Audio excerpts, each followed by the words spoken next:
हाय दोस्तों, आज हम बात करेंगे जनसत्ता के संपादकीय में आए हम्बनटोटा के सामरिक संकेत। यानी कि दोस्तों, हम्बनटोटा बंदरगाह का भारत के लिए बहुत ही सामरिक महत्व है।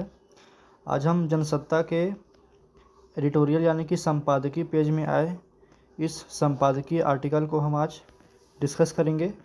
दोस्तों, ये आर्टिकल जो हम आज डिस्कस करेंगे ये यूपीएससी के जीएस पेपर 2 इंटरनेशनल रिलेशनशिप में संबंधित है। तो आइए हम आज के जनसत्ता में आए इस एडिटोरियल को यानी कि संपादकीय को एनालाइज करते हैं, समझाते हैं, बात करते हैं। दोस्तों, चीन के राष्ट्रपति शी जिनपिंग ने 2013 में यह साफ किया था कि चीन के कभी भी अपने वाजिब समुद्री अधिकारों और हितों की रक्षा से पीछे नहीं हटेगा और हिंद महासागर पर उसका बढ़ता प्रभाव चीन के व्यापक आर्थिक और सामरिक हितों को प्रदर्शित करता है। हिंद महासागर में स्थित देशों में अपने नौसैन्य अड्डे स्थापित कर वह भारत पर सामाजिक बढ़त हासिल करने के बहुत करीब पहुंच गया है। यानी कि दोस्तों, चीन जो है वो हिंद महासागर में अपनी ताकत दिखा रहा है और वो अपनी ताकत दिखाने के साथ साथ भारत को ये बतलाना भी चाहता है कि हिंद महासागर पर चीन का राज चलेगा। चीन के चमत्कारिक आर्थिक सामरिक विकास के साथ ही उसके मूल हितों का दायरा बढ़ता जा रहा है। हिंद महासागर को लेकर चीन ने किसी आधिकारिक नीति की घोषणा तो नहीं की, लेकिन एशिया में चीन की कोशिश अपनी मर्जी की अंतर्राष्ट्रीय और क्षेत्रीय समुद्री व्यवस्था विकसित करने और उसके संचालन में अग्रणी भूमिका निभाने की लंबी समय रही है। दोस्तों, श्रीलंका के हम्बनटोटा बंदरगाह पर चीन के अत्याधुनिक जासूसी जहाज युआन वांग 5 का कथित शोध अभियान के नाम पर रुकना। यानी कि दोस्तों, श्रीलंका में हम्बनटोटा बंदरगाह है, वहाँ पर चीन के अत्याधुनिक जासूसी जहाज युआन वांग 5 का कथित शोध अभियान के नाम पर रुकना उसकी सामरिक महत्वाकांक्षाओं को प्रतिबिंबित करता है। दोस्तों, चीन का दावा है कि यह एक अनुसंधान और सर्वेक्षण पोत है, लेकिन युआन वांग 5 जिस अत्याधुनिक उपकरणों से युक्त है उससे चीन के इरादों पर संदेह होता है और होना भी चाहिए। भारत ने श्रीलंका के समक्ष राष्ट्रीय सुरक्षा से जुड़ी चिंता जाहिर करते हुए कहा है कि जहाज पर लगी अत्याधुनिक प्रणालियां इस क्षेत्र में भारत के तटीय बनावट की जानकारी जुटा सकती है। यानी कि दोस्तों, ये भारत की सुरक्षा के लिहाज से बेहतर नहीं है और इसका इस्तेमाल चीन की सैन्य पनडुब्बियां व पोतों के लिए भी किया जा सकता है। दोस्तों, दरअसल चीन ने वांग 5 श्रेणी के पोतों का उपयोग उपग्रहों, रॉकेट और बैलिस्टिक मिसाइलों के प्रक्षेपण का पता लगाने के लिए करता है। यानी कि दोस्तों, जो चीन है वो युआन वांग 5 श्रेणी के पोतों का इस्तेमाल उपग्रहों, रॉकेटों और बैलिस्टिक मिसाइलों के प्रक्षेपण का पता लगाने के लिए करता है। दोस्तों, चीन के पास ऐसे आधा दर्जन पोत हैं जो प्रशांत महासागर और अटलांटिक महासागर से संचालित होने में सक्षम है। भारत के साथ अमेरिका भी इन जहाज़ों की गतिविधियों को लेकर संदेह जता चुका है कि चीन की सेना पीपुल्स लिबरेशन आर्मी की देखरेख में स्ट्रेटेजिक सपोर्ट फोर्स SSF इन पोतों का संचालन करती है। दोस्तों, ये इकाई PLA की रणनीति, साइबर, इलेक्ट्रॉनिक सूचना संचार और मनोवैज्ञानिक युद्ध मिशन को देखती है। यहाँ यह जानना बेहद ज़रूरी है कि SSF का स्पेस सिस्टम डिपार्टमेंट चीन की पीपुल्स लिबरेशन आर्मी के लगभग सभी अंतरिक्ष संचालन कार्यक्रमों के लिए जिम्मेदार है। दोस्तों, अंतरिक्ष अभियानों में आंतरिक प्रक्षेपण, निगरानी और अंतरिक्ष युद्ध शामिल है। चीन का यह बल उपग्रहों और अंतर्महाद्वीपीय बैलिस्टिक मिसाइल ISBM प्रक्षेपण का पता लगाने के लिए ही युआन वांग पोत का संचालन करता है। दोस्तों, इसलिए भारत ने हम्बनटोटा बंदरगाह पर जहाज के प्रवेश को लेकर अपना विरोध जताया है, क्योंकि यह भारत की सुरक्षा के लिहाज से बेहद घातक साबित हो सकता है। इसके साथ ही इन सब के बीच श्रीलंका ने भारत की सुरक्षा चिंताओं को दरकिनार कर चीनी पोत को हम्बनटोटा में प्रवेश की इजाज़त दे दी। इससे भारत के लिए नया सामरिक संकट खड़ा हो गया। ये संकट ऐसा है जो आने वाले समय में भारत की सुरक्षा रणनीति को बदलने पर मजबूर कर सकता है।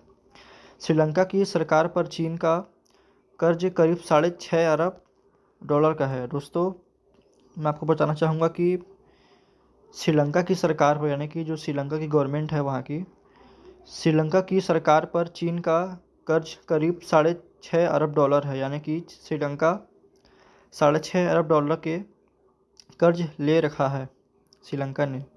इसीलिए श्रीलंका में अभी आर्थिक मंदी आई है। दोस्तों, चीन से कर्ज लेकर ही श्रीलंका ने हम्बनटोटा बंदरगाह और मताला हवाई अड्डे का निर्माण किया था, लेकिन कर्ज न लौटा पाने की वजह से श्रीलंका बीजिंग को ये दोनों ही जगहें 99 साल की लीज पर देने को मजबूर हो गया है। यानी कि दोस्तों, श्रीलंका ने चीन से कर्ज लिया और उस कर्ज के सहायता से श्रीलंका ने हम्बनटोटा बंदरगाह और मताला हवाई अड्डे का निर्माण किया, लेकिन श्रीलंका इस कर्ज को चुका नहीं पा रहा है। तो इस वजह से श्रीलंका ने हम्बनटोटा बंदरगाह और मताला हवाई अड्डे को चीन को 99 साल के लिए लीज पर दे दिया है।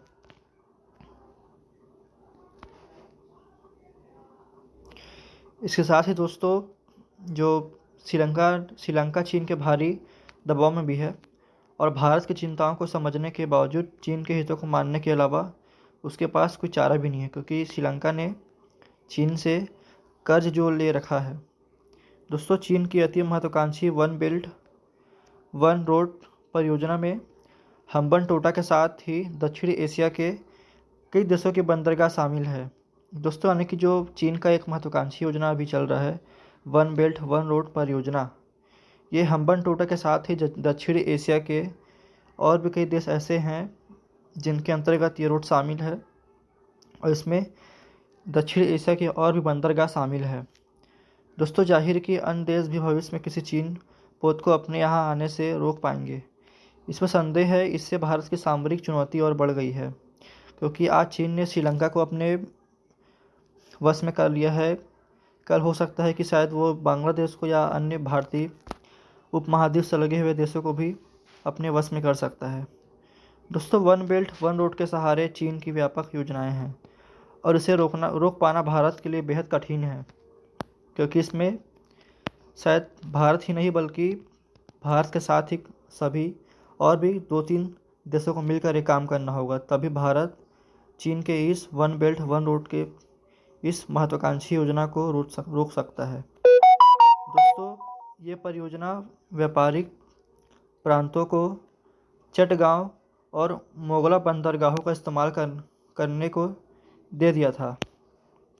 यानी कि वन बेल्ट वन रोड के सहारे चीन की व्यापक योजनाएं हैं और इसे रोक पाना भारत के लिए बेहद कठिन है। दोस्तों, यह परियोजना व्यापारिक प्रांतों को चटगांव, जो कि बांग्लादेश में है, और मोंगला बंदरगाह का इस्तेमाल करने को दे दिया था। चटगांव बंदरगाह बांग्लादेश का प्रमुख बंदरगाह है, और दोस्तों, चूँकि बांग्लादेश हमारा पड़ोसी देश है, चटगांव बंदरगाह बांग्लादेश का प्रमुख बंदरगाह भी है। इसलिए भारत और चीन के लिए चटगांव बंदरगाह का बड़ा महत्व है। और चूँकि यदि चीन चटगांव बंदरगाह में भी अपने पैर जमाता है तो ये भारत के सुरक्षा के लिहाज से शायद बेहतर नहीं होगा। दोस्तों, भारत और चीन के लिए चटगांव बंदरगाह का बड़ा महत्व है, और चीन बांग्लादेश के लिए हथियारों का सबसे बड़ा आपूर्तिकर्ता भी है। यानी कि बांग्लादेश सबसे ज़्यादा हथियार चीन से ही मंगवाता है। वह बांग्लादेश में कई निर्माण परियोजनाओं में भागीदार भी है। यानी कि दोस्तों, अभी हाल ही में बांग्लादेश में जितने भी निर्माण कार्य हो रहे हैं उसमें चीन की भी भागीदारी है। जिस तरह से चीन ने श्रीलंका को फंसाया था कर्ज में, उसी तरह से शायद लगता है कि बांग्लादेश को भी फंसाने की उसकी योजना है। दोस्तों, चीन के यूनान प्रांत से बांग्लादेश की भौगोलिक निकटता के मद्देनज़र ऊर्जा संसाधनों की आपूर्ति के लिए इन बंदरगाहों तक आसानी से पहुंच बने जा सकती है। इसके अलावा चीन बांग्लादेश को विकास परियोजनाओं के लिए वित्तीय मदद भी दे रहा है। आप सोच सकते हैं कि बांग्लादेश किस तरह से अपने पड़ोसी देशों को फंसाता है कर्ज के दबाव में, फिर कर्ज ना चुका पाने के कारण वो देश उस चीन के जाल में फंस जाते हैं, जैसे कि अभी श्रीलंका फंसा है। दोस्तों, बांग्लादेश चीन की वन बेल्ट वन रोड परियोजना में भी शामिल है और इसके तहत उसने $4 अरब का कर्ज चीन से ले रखा है। देखिए दोस्तों, अब चीन बांग्लादेश को भी अपने कर्ज में फंसा रखा है और बांग्लादेश ने चीन से $4 अरब का कर्ज ले रखा है। ऐसे में युवान वांग 5 जैसे पोत अगर चटगांव बंदरगाह में भी आ सकते हैं और भारत इसे रोक पाएगा, इसमें संदेह है। जाहिर है, चीन के आर्थिक सामरिक विकास के साथ ही उसके मूल दोस्तों जाहिर है कि चीन के आर्थिक सामरिक विकास के साथ ही उसके मूल हितों का दायरा बढ़ता जा रहा है। चीन की विदेश नीति का मौलिक उद्देश्य प्रचंड सैन्य शक्ति के साथ आर्थिक महाशक्ति बनकर एशिया पर प्रभुत्व स्थापित करना है। अपनी विदेश नीति के उद्देश्य को पूरा करने के लिए वह किसी भी साधन का इस्तेमाल करने में हिचकिचाता नहीं है, और यह सत्य भी है।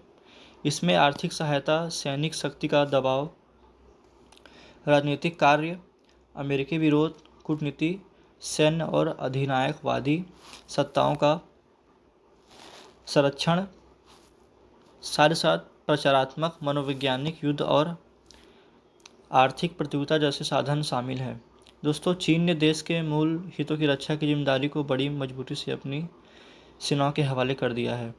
उसने ये घोषणा भी कर दी है कि वह सबसे ताकतवर सैन्य बल विकसित करेगा। समुद्री ताकत का विस्तार करने की उसकी गतिविधियों में ये साफ झलक रहा है। क्षेत्रीय स्तर पर भीषण युद्ध के लिए चीनी नौसेना खुद को तैयार कर रही है। इससे यह आशंका गहराई गई है कि चीन हिंद महासागरीय क्षेत्र से होकर जाने वाले महत्वपूर्ण समुद्रिक व्यापारिक मार्गों के संरक्षण को अपने लक्ष्य में शामिल करेगा। दोस्तों, हिंद महासागर में चीन के बढ़ते प्रभाव का भारत की नौसैनिक गतिविधियों के संचालन पर व्यापक प्रभाव पड़ना निश्चित है, और ये निश्चित भी है क्योंकि चीन के नौसेना उन समुद्री ठिकानों पर अन्य देशों के नौसैनिकों को प्रशिक्षण दे रहे हैं जहां पर चीन की नौसेना ने हाल ही में अड्डे बनाए हैं। इनमें बांग्लादेश और पाकिस्तान शामिल है। चीन के राष्ट्रपति शी जिनपिंग ने 2013 में ये साफ किया था कि चीन कभी भी अपने वाजिब समुद्री अधिकारों और हितों की रक्षा से पीछे नहीं हटेगा। हिंद महासागर पर उसका बढ़ता प्रभाव चीन की व्यापक आर्थिक और सामरिक हितों को प्रदर्शित करता है। भारत को घेरते हुए हिंद महासागर में स्थित देशों में अपने नौसैन्य अड्डे स्थापित कर रहा है और भारत पर सामरिक बढ़त हासिल करने के बहुत करीब पहुंच गया है। इससे निपटने के लिए भारत को दीर्घकाल नीतियों पर काम करने और आर्थिक व सामरिक साझेदारी बढ़ाने की ज़रूरत है। दोस्तों, प्रधानमंत्री नरेंद्र मोदी ने 2015 में मॉरिशस यात्रा के दौरान सागर विजन की शुरुआत की थी और यह समुद्री सुरक्षा, साझेदारी एवं सहयोग के महत्व में वृद्धि पर आधारित है। दोस्तों, भारत को सागर विजन पर मजबूती से आगे बढ़ना ही होगा, वरना ज़मीन के साथ समुद्र में भी चीन से सैन्य टकराव बढ़ सकता है।